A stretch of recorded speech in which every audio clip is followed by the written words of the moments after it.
Good afternoon, everyone. Welcome to the Depression on College Campuses Conference. I'm John Graydon. I'm the founder and executive director of the University of Michigan Comprehensive Depression Center and the chair of the National Network of Depression Centers. And it's my privilege this morning to, as we just joked, to do a handoff. I'm here to introduce President Mark Schlissel.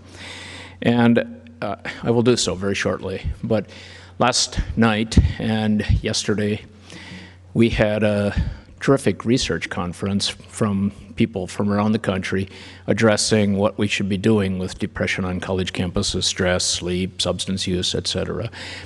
Daniel Eisenberg coordinated it. And in talking about 3 or 4 times I told the story, people would say, how did this conference start? So I'm going to make Trish Meyer trace anxious and spend 1 minute telling you. In 2001, a proposal was made to the Board of Regents of this university to start a center of excellence, a depression center of excellence, and it was endorsed. In 2002, we had, as many of your campuses have had, a tragic suicide death of a student. And what occurred is that as we looked at the details and tried to understand, it became evident that that student had sought help in about 4 different places on campus and still died. Her mother, living elsewhere, had come up a couple times, understandably angry, what happened, this kind of stuff. And I ended up speaking with her at one point and asked whether she would help us track through some of this to gain an understanding. As we looked at it all, we thought, oh my gosh, we've got some work to do. And I proposed to Bob Winfield, the director of student health, and I talked. And I said, let's have a conference, Depression on College Campuses, and we'll learn from this and figure out what we can do. And we thought this would be an inside conference, a Michigan thing. Well, when we started doing all of the tracking and the talking and the looking, it was evident we can learn from others. And in essence, the proposal was made by someone else. Let's do this. Let's just open it up and have a national conference. We thought it would be a one-time event. And what happened is about 400 people came, and it represented about 40 or 50 campuses, and it was a terrific learning experience. We still thought it would be a one-time event. Here we are in the 13th Depression on College Campuses, largely because the people who attend kept saying, we need to do it. So we're still doing it, thanks to you, and I think it's a reflection of the importance. I, at this stage, want to just say nothing about the meeting. You have it, other than that we have a terrific group of speakers, and it was put together by a wonderful team. And it's my privilege now to get it rolling by introducing the 14th president of the University of Michigan here with us to start things off. Dr. Mark Schlissel became Michigan's president in the middle of last year, and he's the first physician scientist to lead this institution. That's a privilege as a physician. I kind of like saying that. And intriguingly, he was previously provost at Brown University, and I am proud to say I have a daughter who graduated from Brown. But those are the links that we all look for. As provost, he was responsible for all academic, programmatic, and budgetary functions within Brown's schools and colleges and libraries and research, etc. The size got about 4-fold bigger when he took over the presidency here. This is a large and complicated university. Mark graduated from Princeton. He earned both his PhD and MD degrees at Hopkins and was a faculty member at Hopkins until 1999 when he moved to the Department of Molecular and Cell Biology at the University of California, Berkeley. He was UC Berkeley's Dean of Biological Sciences in the College of Letters and Science until his appointment at Brown. He's a native of Brooklyn, and he's now a native of Ann Arbor. We couldn't be more thrilled that President Mark Schlissel is now here with his wife, Monica, and his presence, I think, for all of you who go back home and try to do things on your campuses, is an endorsement that we need the backing of our administrative leaders. Please join me in welcoming President Mark Schlissel. Good afternoon, everybody. I'd like to begin by thanking John Greedon for his leadership of the University of Michigan's Comprehensive Depression Center and for his work to make mental health a national priority. I also thank all of the sponsors, the faculty, the staff, the students who continue to make this conference so successful now heading into its 13th year. Most of all, I very much appreciate all of you being here today. Your commitment to health of students and all members of society is both inspiring and important. The data show just how important your work is. Dr. Daniel Eisenberg, a faculty member with Michigan's School of Public Health and with the Depression Center, has been surveying students across the country. His results are revealing, and they give us a better understanding of the scope of the problem. About 1 in 3 students report a significant brain illness or mental health problem, such as anxiety, depressions, or suicidal thoughts. And while the number of students receiving care has been steadily increasing, it's still only about half of those who need it. I'm proud that more students will have access to professionals who can help, whether here at Michigan or at one of your institutions. Thanks to your efforts and those of your colleagues, colleges and universities across the nation are becoming more responsive to students. We're making considerable improvement in how to recognize suicide risk, depressions and their causes, bipolar illnesses, disabling stress, sleep disturbances, and alcohol and substance misuse. We're broadening the way we address these illnesses and have learned that peer support is vitally important among students. We're also helping to reduce the stigmas about brain illnesses. I've heard students here talk openly in public forums about their own very personal experiences with issues such as depression and stress.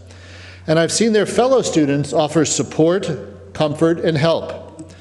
Thank you for everything you've done to make those moments possible and for your commitment to students. I'm very hopeful that we can work together and even have more accomplishments in the years ahead. I can tell you I'm an optimist. As Dr. Greedon mentioned, I'm a biologist and a physician, and I see a convergence coming between the discoveries in basic neuroscience, the work of psychiatry and other mental health professionals, and a focus on the illnesses, the psychological and mental illnesses that strike students in this age cohort and in the environment of a university campus. And I'd hope that before another decade goes by, the diagnosis and treatment of brain illnesses will lack stigma, will be like treating liver disease or kidney disease or an infectious disease. We'll have better medications and better other types of therapy to allow our students to take better and more full advantage of the learning opportunities and the social growth provided by these years at college or at university, while no longer suffering from quite this high incidence of mental illnesses. It's now my pleasure to introduce today's keynote speaker. Dr. Michael D. Young served for 25 years as the Vice Chancellor for Student Affairs at the University of California, Santa Barbara. He's also a University of Michigan alumnus, having earned his master's degree here in Ann Arbor. His experience is incredible. As an undergraduate at Beloit College in Wisconsin, he spent a semester in Mississippi helping African Americans register to vote, vote in elections, and participate in the political process. That year was 1967. Before accepting the vice chancellorship at Santa Barbara, he was a senior associate dean and registrar at Wesleyan University in Middletown, Connecticut. In 2005, Dr. Young became co-chair of the University of California's system-wide committee on student mental health. The committee assessed student mental health issues across all of the system's campuses and made recommendations for change. Dr. Young helped to develop an action plan for creating healthy campus communities. It included comprehensive recommendations that address service needs, acute intervention, community building, and general student support and wellness.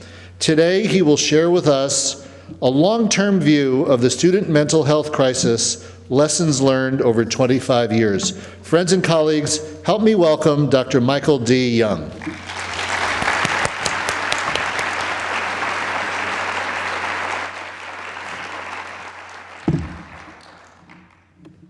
Good afternoon, everyone. Thank you, President Schlissel, for that really very kind introduction, and I am particularly pleased to be here today. It is something of a homecoming for me. As you indicate, I am a Wolverine with a master's degree in history, and it's great to be back. What President Schlissel did not mention, however, was that I'm recently retired after 25 years as Vice Chancellor of Student Affairs at UC Santa Barbara. I've been retired exactly 6 weeks, and it's quite an experience. Before UC Santa Barbara, I was at Wesleyan University in Connecticut. In fact, I spent the entire 43 years of my professional career as a student affairs administrator in higher education. And in many ways, mine is not an unusual career path for an administrator. And my job in student affairs at UCSB was pretty typical throughout the 1990s. I dealt with the issues confronting all senior administrators at that time: budget cuts, diversity and accessibility. In California, the elimination of affirmative action in admissions, student protests, technology facilities, rising tuitions. Those were the issues of the times. But in the late 1990s, things started to change. We began to hearing reports from the director and the staff of the counseling center that the kinds of issues that students were presenting at the counseling center were changing from the typical adjustment and developmental issues to issues of suicide, stalking, severe depression, and psychosis. And not only were these issues different, but they also reported that the number and severity of cases of students in distress was also increasing. It was not clear why it was happening. They just knew that it was happening. They reported that they were not able to keep up with the volume and not prepared to deal with the most severe cases. And increasingly, cases were being referred over to our psychiatrists in our student health center, but they were being outstripped also, as at the time, we only had a couple of part-time psychiatrists attached to the health center. I didn't understand it at the time, but those conversations and meetings signaled what would become a permanent defining feature of my new normal and the new normal for my campus, the University of California, and higher education across the nation. I have to admit that at first I didn't believe what my folks were telling me. That is, at first I didn't believe that the uptick was anything other than an aberration. My reaction was, I suspect, a typical administrator's response. It was a mixture of healthy skepticism and a wild hope that this wasn't really happening. I had gone through almost 10 years of significant budget cuts as my immediate past reality and more cuts on the horizon. And I didn't have the resources to hire more psychologists and psychiatrists. What I was hearing was a major inconvenient truth. Over the next couple of years, the numbers of students in significant distress continued to increase, and then 2001 happened. 2001 was the year that was defined for all Americans as the 9/11 year. But for me, for us in Santa Barbara, it was also the year that an event at UCSB eliminated all doubt about the seriousness of the mental health challenges in our campuses, or on our campus. On the evening of Friday, February 23, 2001, a UCSB freshman plowed a car into a crowd of young adults in the adjacent student-dominated community of Isla Vista. 4 young people were killed, 2 UCSB students, 1 Santa Barbara City College student, and a friend of that student. And a 5th person, the City College student's brother, was gravely injured, never to fully recover. The student who did this was tried for murder and was deemed insane by the court. And he spent more than a decade in a state mental hospital and was recently released into a transition program. That tragedy made clear to us that our world was changing, but to firmly confirm for us that what had happened in February was not an anomaly, another deeply psychotic and clearly dangerous student surfaced in the fall. This young man, who was wrestled down by campus police in front of the Dean of Students' office, was viewed as posing such a threat to the campus and the community that a local judge detained him in the county jail for several months without significant charges. He was finally released into his parents' custody on the condition that he would never return to Santa Barbara County. So long before Virginia Tech and Northern Illinois demonstrated to the nation that there was a student mental health crisis in American colleges and universities, my colleagues and I were already convinced because of what we were experiencing, and particularly as we watched the steady increase in the numbers of distressed students, along with their increasing complexity and severity. By the way, I know that the vast majority of mentally ill, even seriously mentally ill individuals are not dangerous, but our experiences at UCSB showed us that just one or two dangerous students were enough to have a tragic outcome for themselves and for others.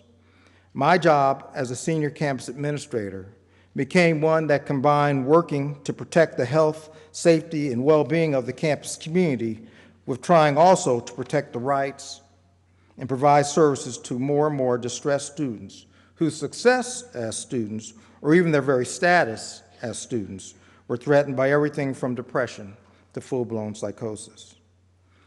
UCSB had the distinction of being the first university in the United States to experience a public mass murder since the 1960s. And I should probably take this moment and point out the elephant in the room. UC Santa Barbara now also has the sad distinction of being the only institution in higher education where lightning has struck twice. As you all likely know, this past May 23rd, 2014, a deeply psychotic young man named Elliot Rodger, a former Santa Barbara City College student, went on a rampage in Isla Vista and killed 6 UCSB students and injured 13 other individuals. But as I said, back in 2001, it had already become clear to me that our world had changed and we were experiencing a new normal. I was convinced that a serious change was taking place on our campuses and that we needed to respond. And I started to talk to my colleagues across the UC system and in the National Vice President's organization that I belong to about what was happening on my campus, and as it turns out, on their campuses as well. The nature of my job had changed forever, and I had never imagined the possibility that much of my work in student affairs would become dealing with students, with student mental health, and with campus security. I was not trained for this. After all, I was a history major with a master's degree from the University of Michigan and a PhD in higher education administration. I was not trained to respond as a senior administrator to this crisis. But trained or not, my campus was experiencing a crisis that no one really saw coming. Now, my colleagues will tell you that I can be very annoying. And I became a broken record and continued to raise this issue over and over again. But few people were listening. I think I was initially viewed as an alarmist or just a whiner. Then, in 2005, a student at UC Davis named Adam Ojakian committed suicide. His parents, Victor and Mary Ojakian, justifiably called into question the UC system's ability to deal with students with serious psychiatric issues. And it was Mr. and Mrs. Ojakian who joined me, or more accurately, led the crusade for change. The Ojakians publicly called the university out, and the regents responded in December of 2005 by appointing a special system-wide ad hoc group, the Student Mental Health Committee, and they appointed me as co-chair along with a professor of psychiatry from UC San Diego, my good friend and great colleague, Dr. Joel Dimsdale. The committee, which began meeting in February of 2006, had 4 charges: to assess the trends in student mental health, both local and national, to assess the management of those trends and the response to those trends at UC nationally, both at UC and nationally, to determine the appropriate levels of services required to address the needs, and to assess whether UC campuses had the appropriate level of resources to provide the needed services. So what did we find? The Student Mental Health Committee reported that to the UC Regents in September 2006. The bottom line of that report was that the UC system and the nation were indeed experiencing the same substantial and steady increases in numbers and severity of student mental health cases. Additionally, among other things, we found that UC students were presenting Mental health issues with greater frequency and complexity and the growing numbers of mental health cases were overwhelming campus services and the capacity to respond.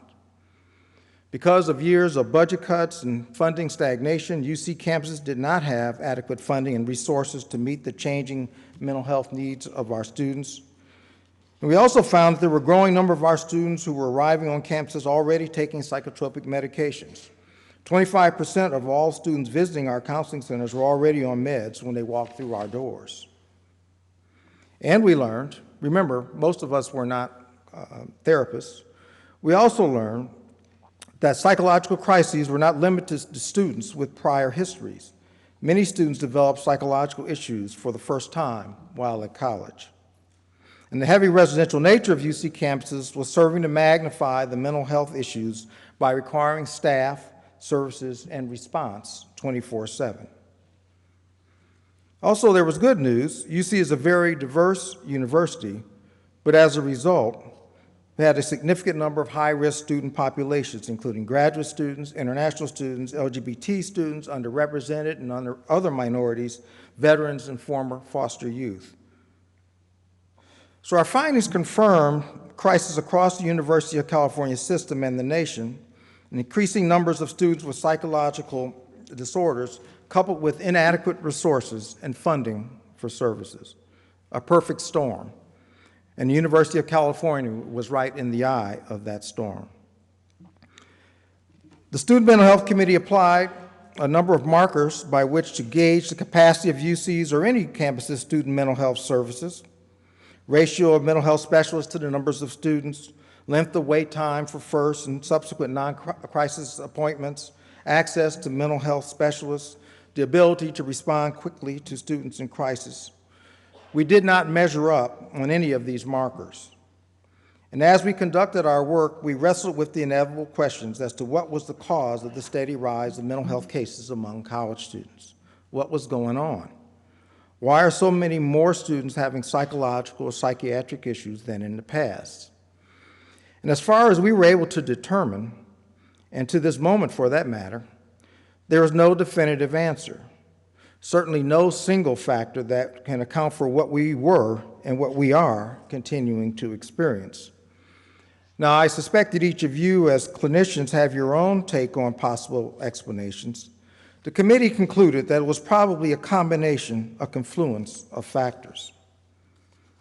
First, the first likely factor was the availability of new and improved psychotropic medications that allow young people suffering from psychiatric disorders to be successful in high school and enter college. Another factor is simply the age of our student population. The age of onset of some serious mental illnesses also is exactly the age of our students. A third possible factor that has received some traction is the lack of resiliency among our youth. And believe it or not, this is not just a problem in the United States. I saw it in China in 2008 when I led an American delegation there for an international student mental health conference.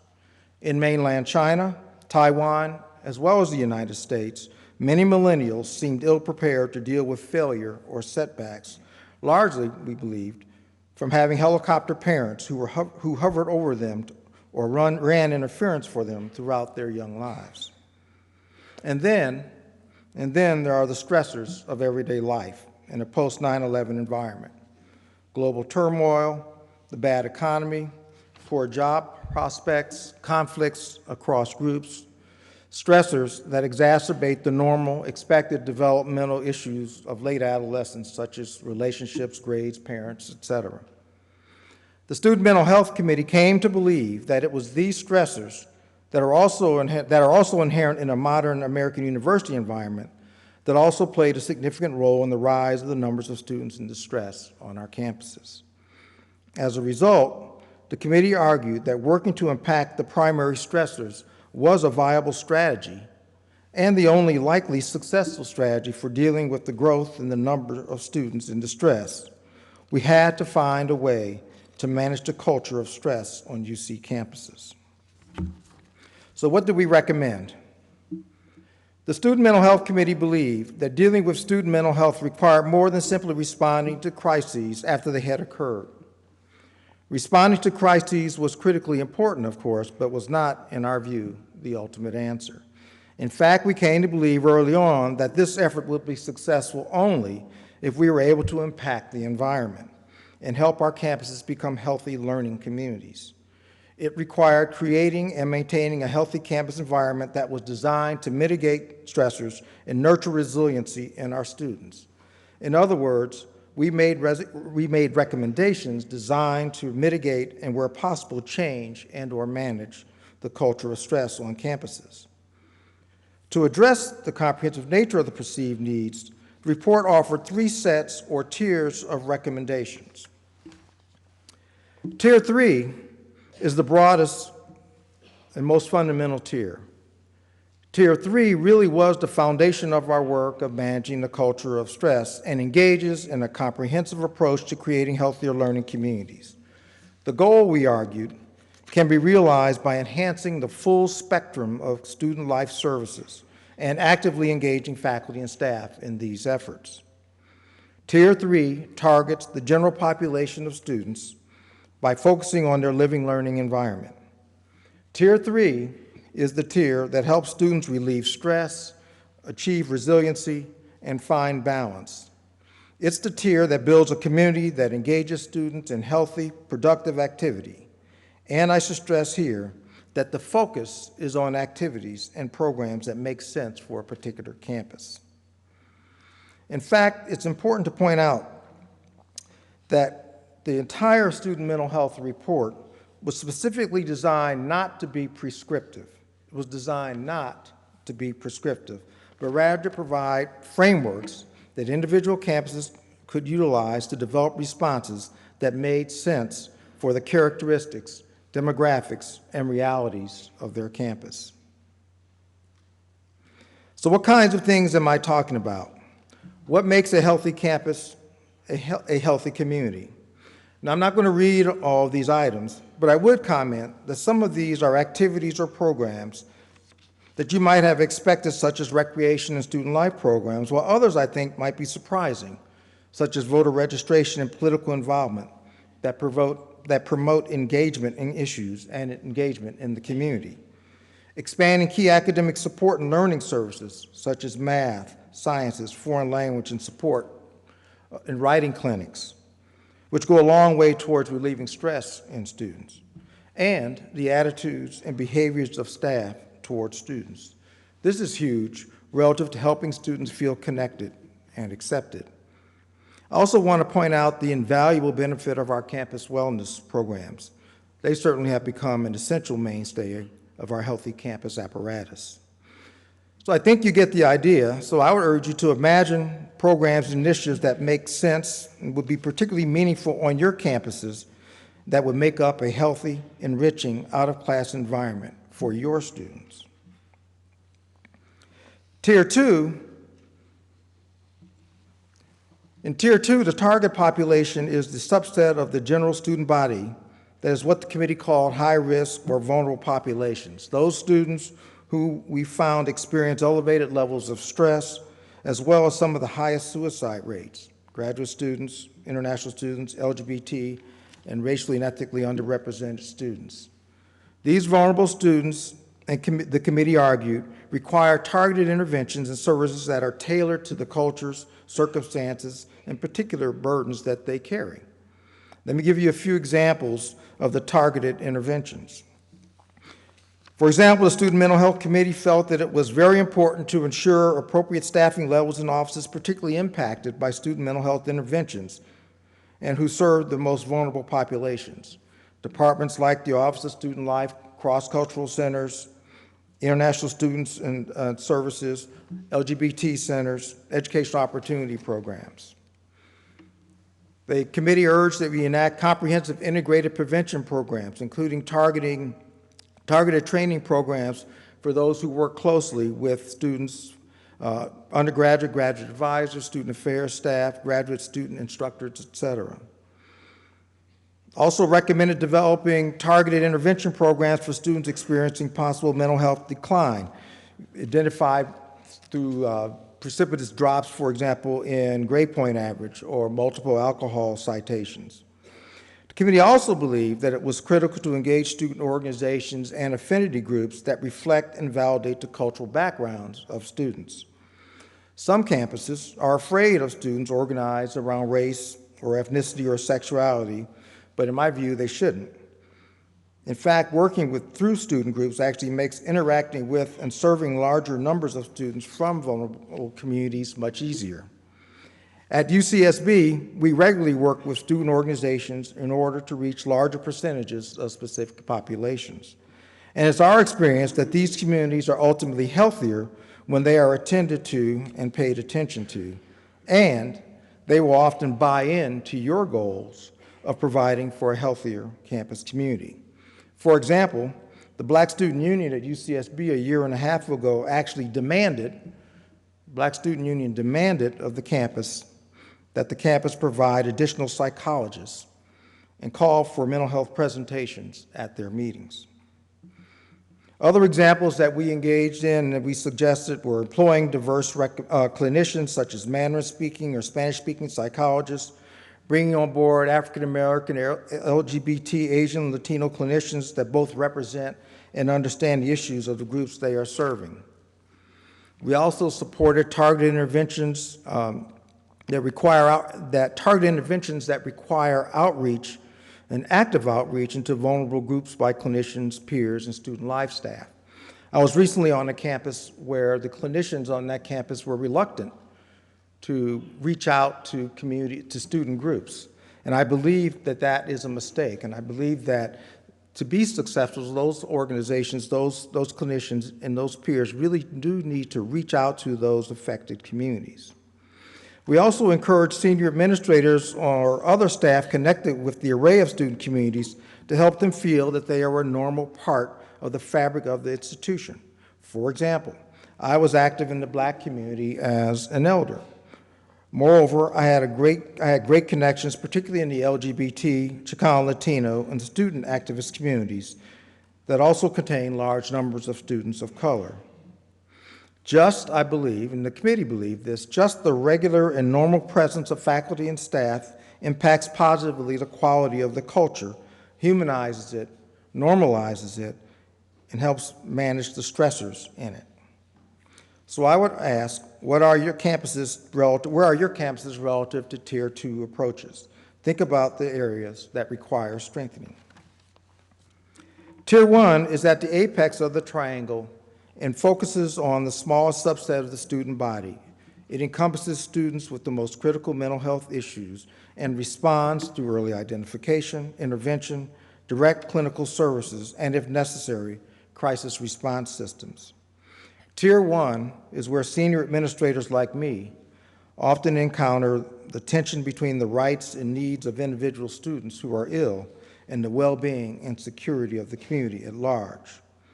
Among the strategies the committee recommended are ensuring an appropriate number of psychologists and psychiatrists, decreasing the length of wait times, increasing staff for disability services, forming or enhancing campus crisis response teams, creating or enhancing after-hours crisis response for students, implementation of case management strategies for students in crisis that allows for fast and effective interdepartmental collaboration. Again, I would urge you to imagine the realities and circumstances for your campuses and where you might have both strengths and areas that need enhancing. Now, the Student Mental Health Report was very helpful to us in Santa Barbara. However, at UCSB, we had not waited. We could not wait.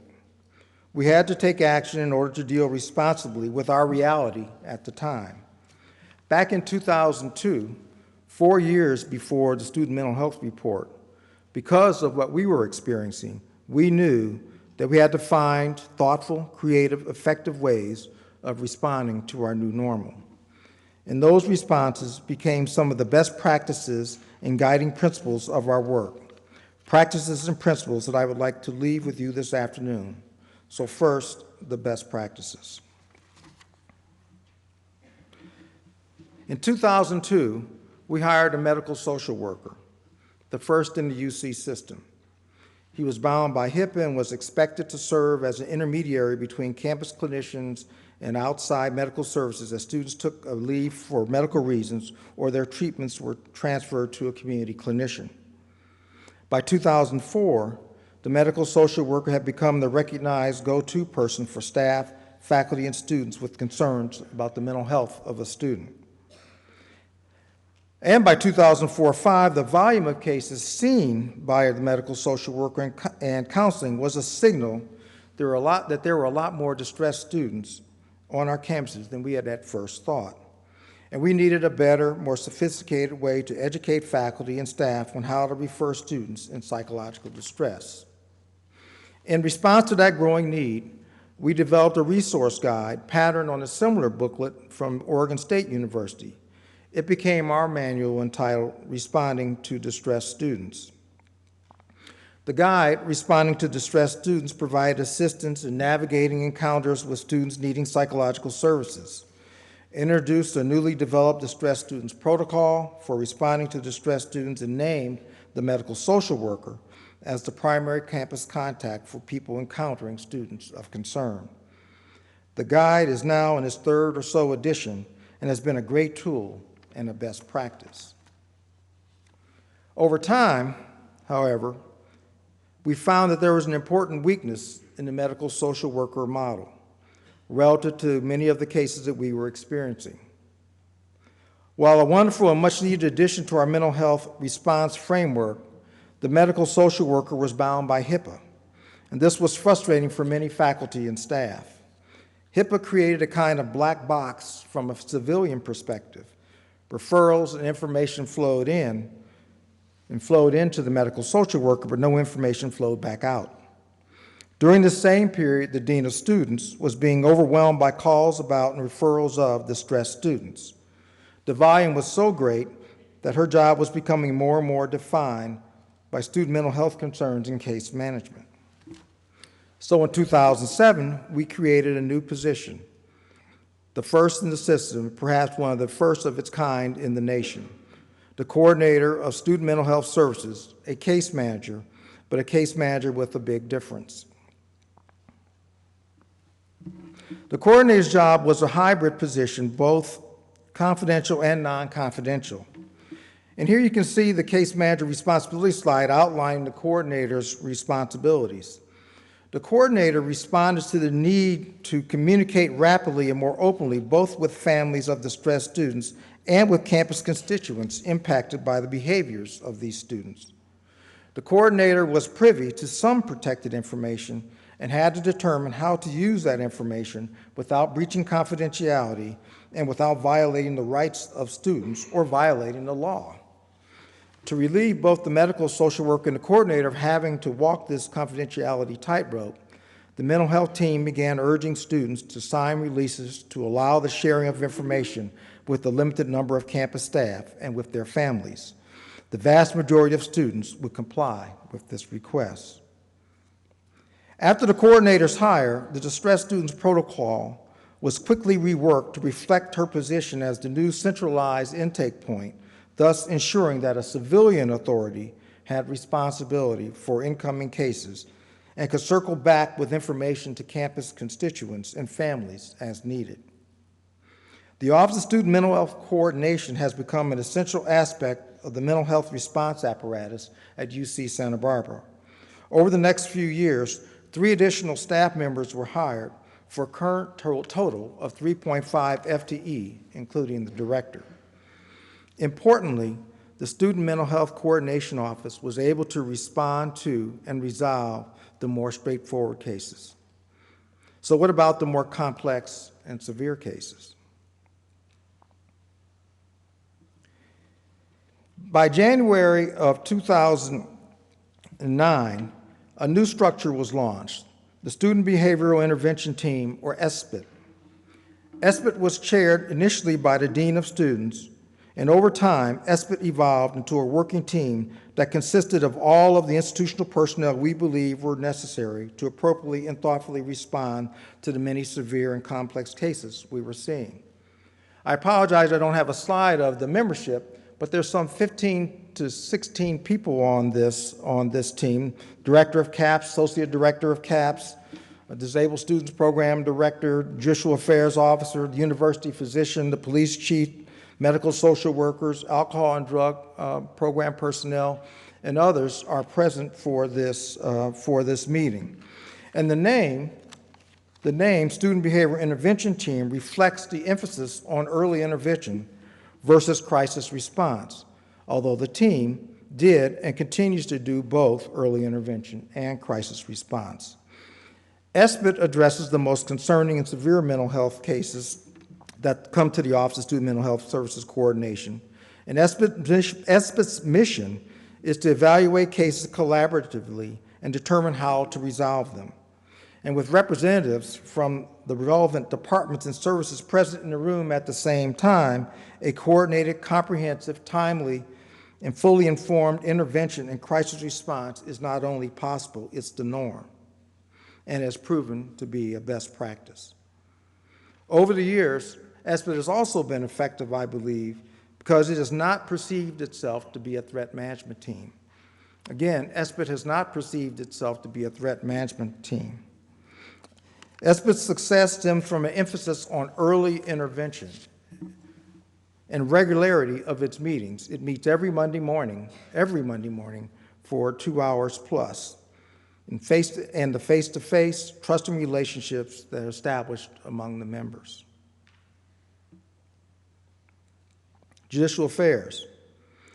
The role of the student conduct system in student mental health case management may not seem immediately obvious.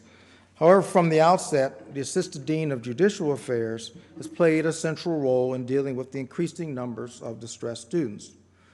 More than a decade ago, the types of cases being handled by Judicial Affairs moved from predominantly academic to behavioral. And within the first decade of the new millennium, mental health issues came to define the vast majority of these behavioral cases. Judicial Affairs can respond only to student behavior, of course, not state of mind.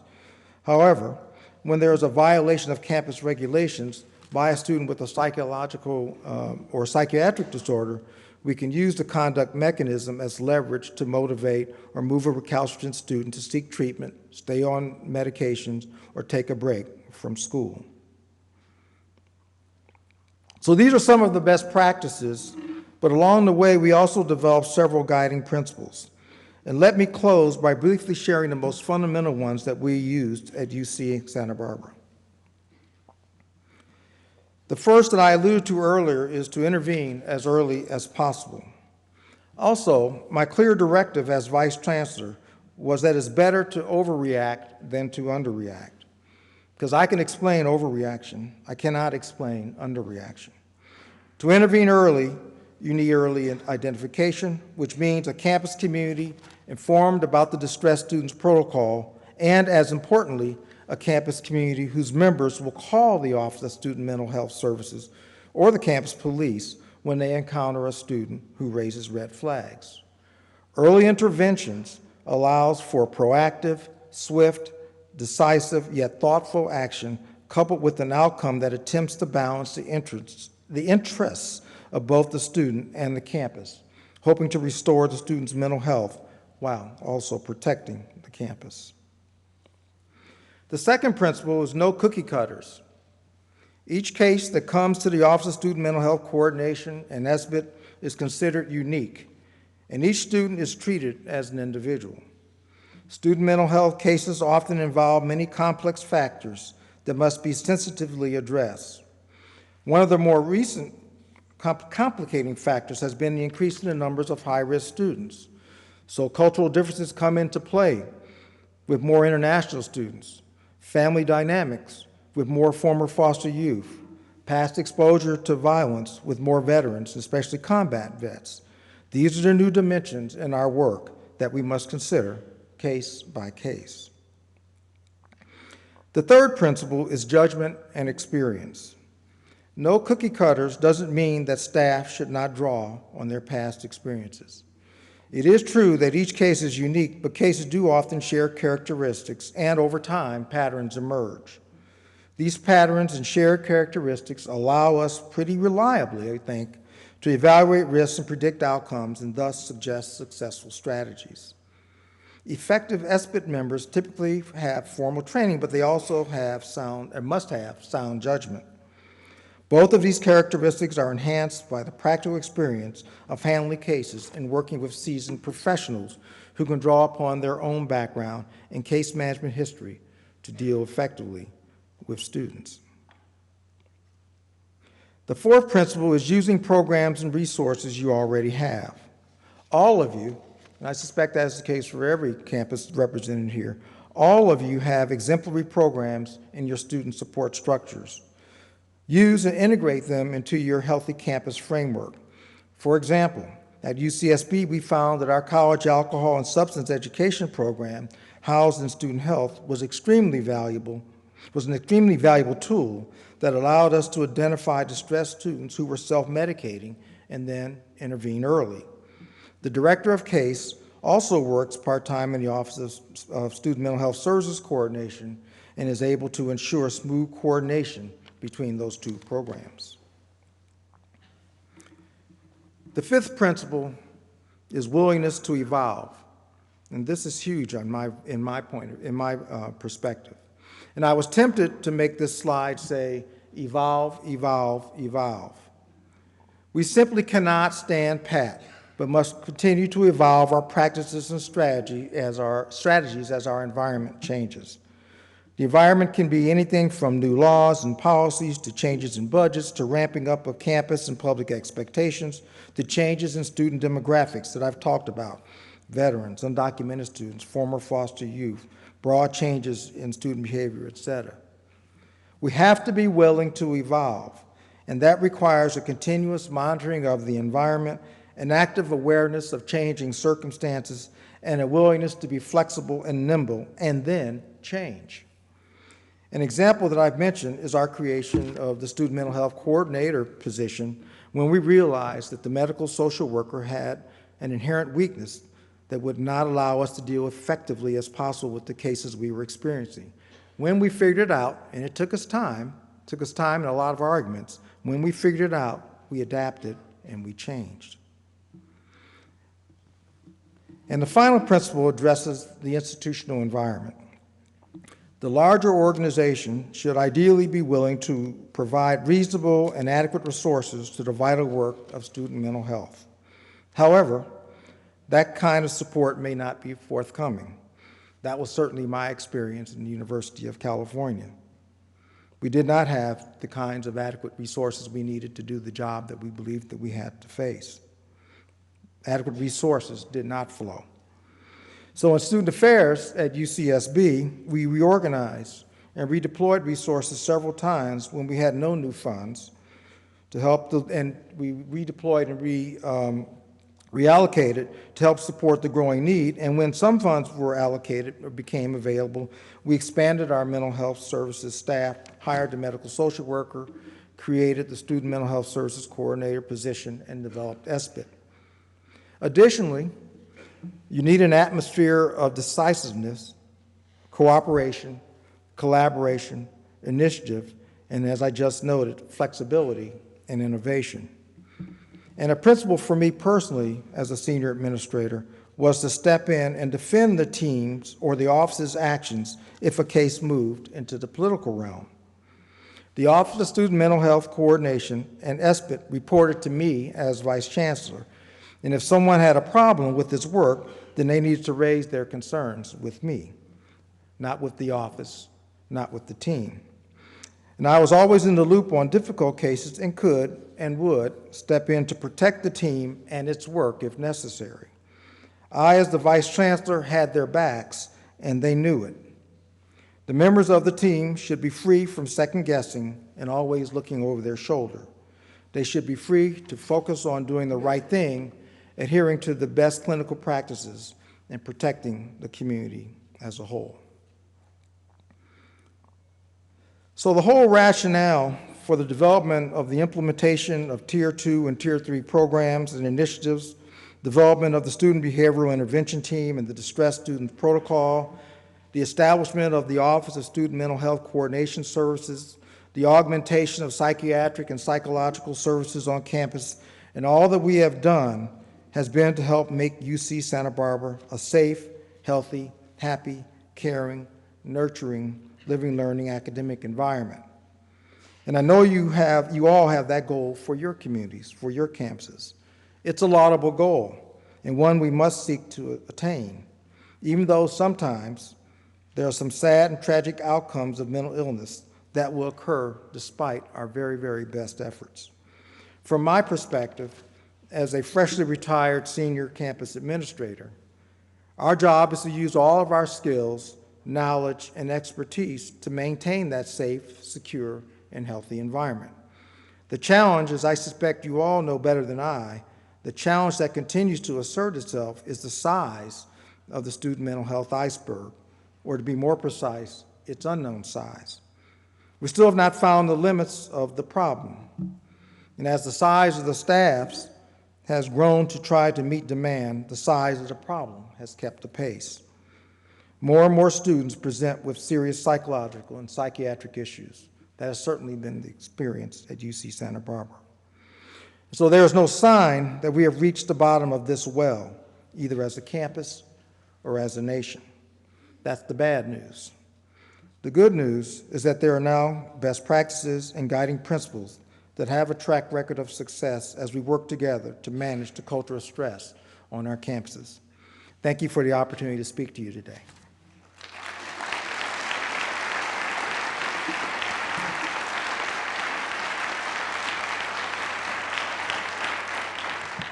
Yes. Yes, thank you. That was a wonderful overview of the evolution of your work. I wondered how you are dealing on your campus and in your vision for the future with individuals with chronic mental health issues that need ongoing care rather than short-term model care that may occur in many of the counseling centers. So people with chronic schizophrenia, people with bipolar disorder, people with severe adjustment issues that are ongoing in the household, et cetera. Well, when that was one of the questions that we were wrestling with at the time I retired.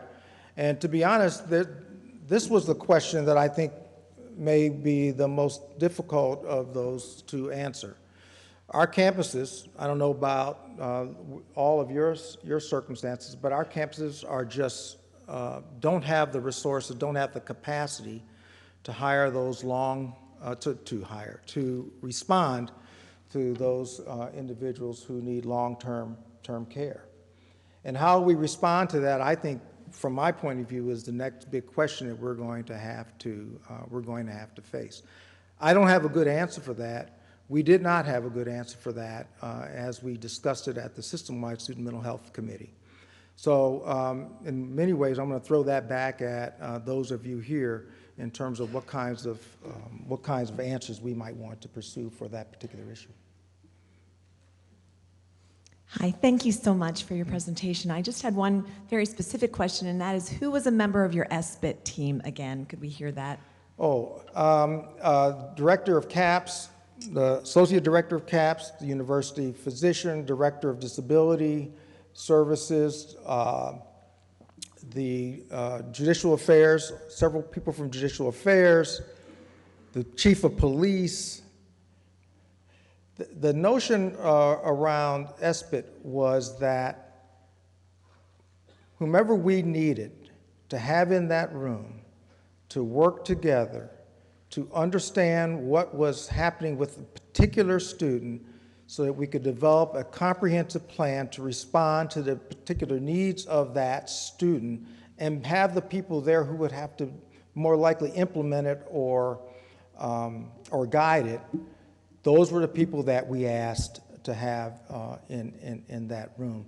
It was originally chaired by the Dean of Students, who, and I use the term civilian authority to mean someone who's not a clinician.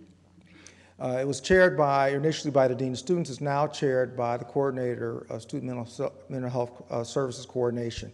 She is the individual who oversees or runs that committee every week. But whoever we need to have there, we were asked to be there. And over the years, it started out relatively small, and over the year, it continued to grow. Yes, sir. Michael, thank you. John Graydon from University of Michigan. You made reference, I think, when you were talking about using the resources that we have, and then one other time in your presentation about integration. And in this context, it's being used of how do we integrate the various members of the team.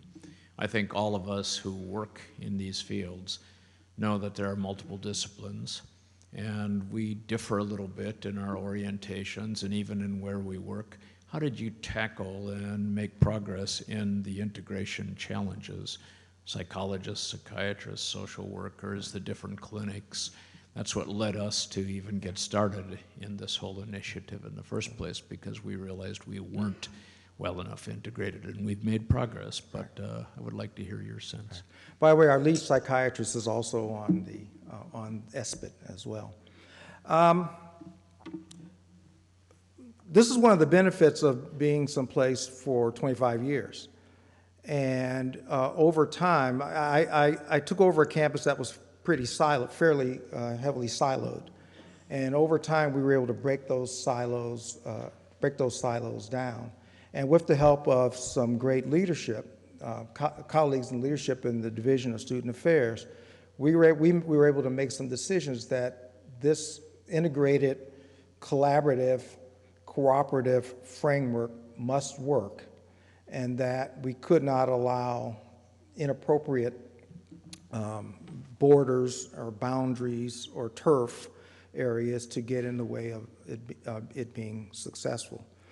And pretty early on, we were able to pull it off. And I think a lot of that had to do that by the time when we started off on that particular part of our effort, I was already 12, 13 years into my vice chancellorship. And so I had sort of gained control of the apparatus at a level where I was able to, and we had been able to change the culture. The culture of student affairs at UC Santa Barbara is a very collaborative one, very cooperative one. We share resources. The only way we've survived years and years of budget cuts and budget stagnation, survived the politics of a very political campus and a very political system. And it's been the collaborative community we've been able to build in student affairs. And I think, to be honest, that's one of the things that has saved us and allowed us to pull this integrative approach off. Then we began to find that it works. And when people come to understand that, in fact, this collaborative framework works, they want to be a part of it.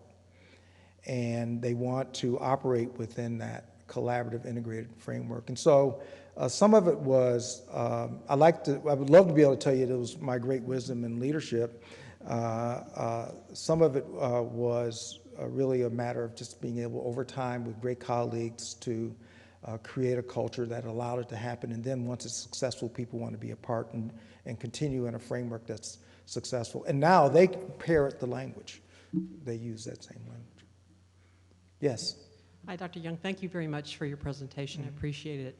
Your comments about the ESPIT at UC Santa Barbara, you indicated it wasn't part of a threat assessment team. At my institution, our equivalent of the ESPIT is sort of a subset or a subcommittee of the university-wide threat assessment team. So do you have a different, or did you have a different group that dealt with the threat assessments on students at a different level? That's a great question, and some of it is idiosyncratic to the campus. The ESPIT it's called the Student Behavioral Intervention Team because in our minds, philosophically, it is to be a part of responding in a broad way to the needs of students, not just waiting and responding when there is a crisis, when there's a difficulty. And again, the charge from me as Vice Chancellor is to respond as early as possible, as broadly as possible. And so we have done that, and that ESPIT is the Student Behavioral Intervention Team. It also serves as the threat management team for students for the campus. And so, because it has the police chief and other law enforcement folks on it as well. And so it serves that dual role. The emphasis, however, is on intervention, not on threat, because our goal is to intervene as early as we can so as to avoid moving to threats. There is a separate threat management team, if you will, for faculty and staff and others on the campus. That is also co-chaired by the current student behavioral intervention coordination services individual. Because of her capability and her talents, the campus asked her to serve as the co-chair of the campus-wide threat management team. But it only meets when there's a problem, which I actually disagree with that approach, but but I don't control that part, or didn't control that part. Thank you very much.